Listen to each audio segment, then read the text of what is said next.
జై శ్రీరామ్ అండి. ఎలా ఉన్నారు? అందరూ బాగున్నారా? లోకల్లో అన్నీ చూపించేశాడు కదండి. ఇంకా 4వది అయోధ్య బాలరాముడి గుడికి వచ్చేసామన్నమాట.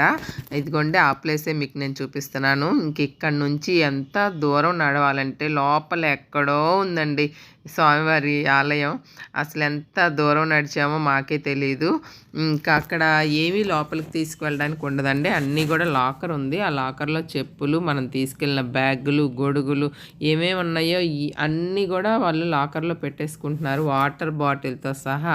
ఇంకా అక్కడ పెట్టేసుకొని ఇంకా లోపలికి చాలా దూరం నడవాలి. పెద్దవాళ్ళకైతే మనకి వీల్ చైర్లు ఏర్పాటు అయి చేశారు. మా వాళ్ళకైతే కాళ్ళకు బుద్ధి చెప్పుకొని ఇంక లోపల దాకా నడవాల్సిందే అనమాట. ఇంకా వెళ్ళాక స్వామివారి దర్శనం అయితే చాలా బాగా జరిగిందండి. బాలరాముడు ఎంత బాగున్నారో స్వామి, చూడడానికి 2 కళ్ళు సరిపోవు. అట్లాగే చాలా వర్క్ ఉందన్నమాట. ఎంత వర్క్ ఉందంటే ఇంకా ఒక 5 సంవత్సరాలు పడుతుందేమో అనిపించింది మాకు చూడడానికి. మన మనవల్ని మనవరాల్ని తీసుకొని మళ్ళీ రావచ్చు, అప్పటికి రెడీ అవుద్దని చెప్పేసి కూడా మేము అనుకొని జోకులు వేసుకున్నాము. అయితే ఇంకా బయటకు వచ్చేసరికి మాకు నకనకలాడుతుందండి పొట్టలో ఆకలి. ఇంత గుడి కట్టారు, ప్రసాదం పెట్టలేదు ఎక్కడ అని చెప్పేసి అనుకుంటూ వస్తున్నాము.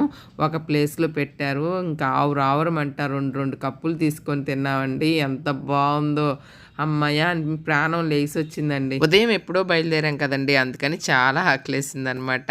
ఇంకా ఫుడ్ కూడా ఏమి తినలేదు మధ్యలో. ఇంకా అదే ప్రసాదం తిని బయలుదేరిపోయామండి. అయోధ్య కబుర్లు అయితే అయిపోయినాయి. ఉంటాను.